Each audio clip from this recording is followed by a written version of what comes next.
Hey everyone, I'm back, and today we're going to be talking about Pan's Labyrinth, and this movie is directed by Guillermo del Toro, and I think this might be his best movie. I haven't seen all of his movies. I've seen this, the two Hellboy movies that he directed. I've seen Pacific Rim, I've seen The Shape of Water, which I've reviewed on my channel already, and this one is my favorite out of all of them, and there's a lot that I love about this movie, and let's get into it. So let's start with the characters, because I have a decent amount to say. I really love the characters in this movie. They're either very likable or very interesting. The world that this movie takes place in is very interesting because it's both a fantasy and it's also a war movie, kind of, taking place in 1944 in Spain.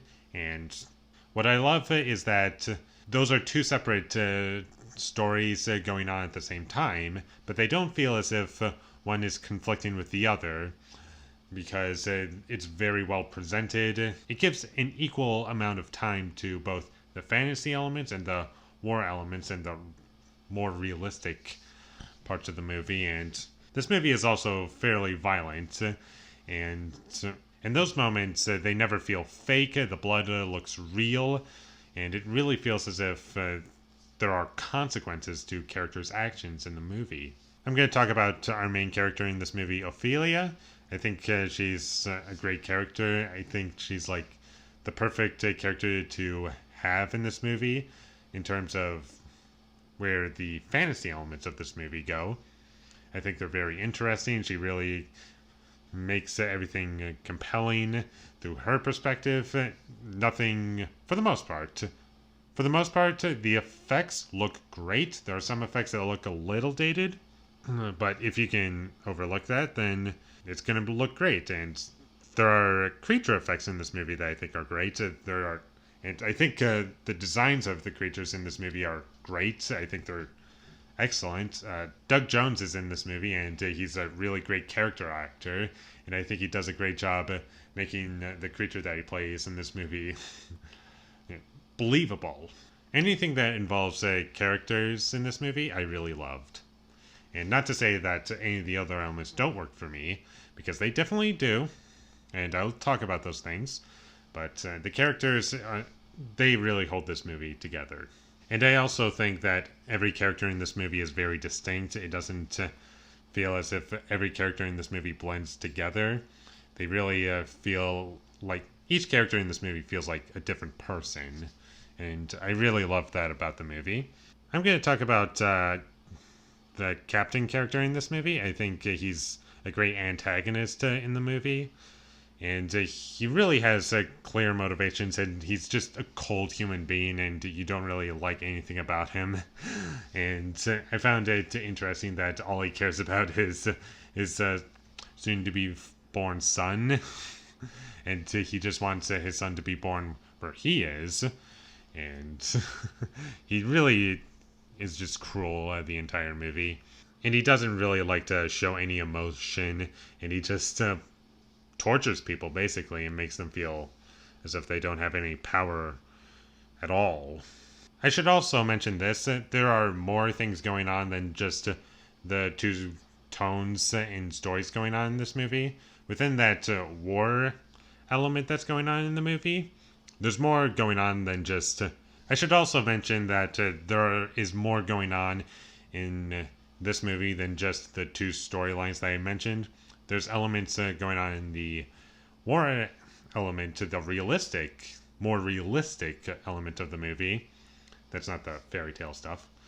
And what's going on is there are characters that are working on the inside, helping the other side, getting advantages.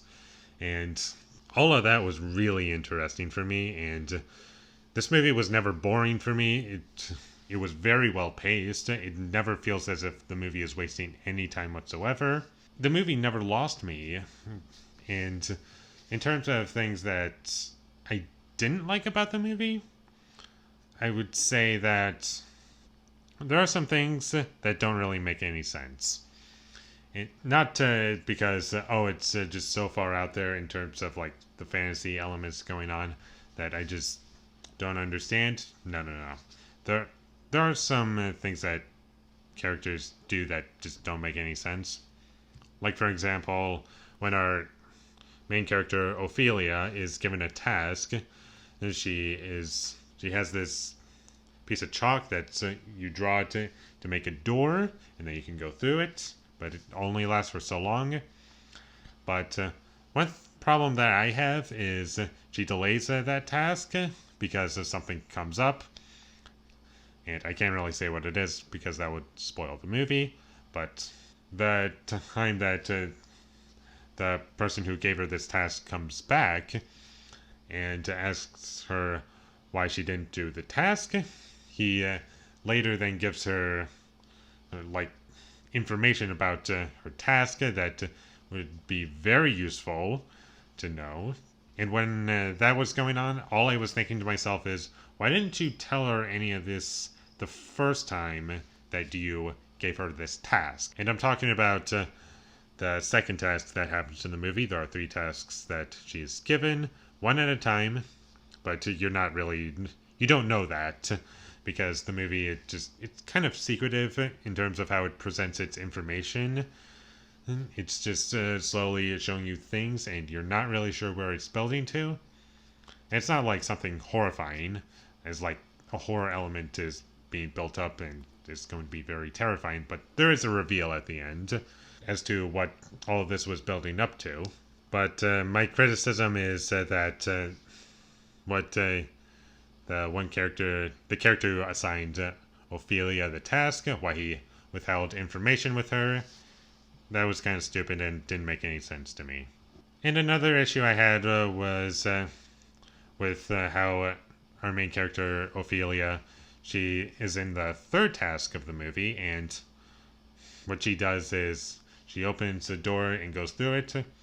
And I'm just thinking to myself, okay, now you're partway done.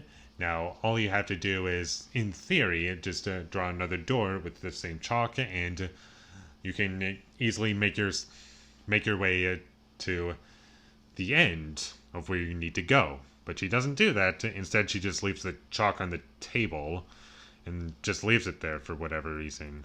If you're wondering why I'm trying to tiptoe around what is actually going on in the scene, that's because this is all in the last 20 minutes of the movie.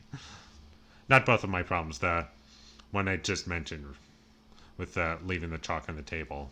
That's in the last 20 minutes of the movie. I'm just being as vague as possible. But those are all my complaints with Pan's Labyrinth. I think this movie is great. It looks beautiful. The creature effects are amazing. The computer animation, for the most part, holds up.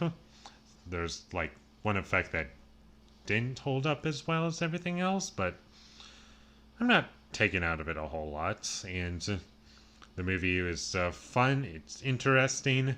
There's a lot going on, and it's never to the point where there's so much going on where it's confusing.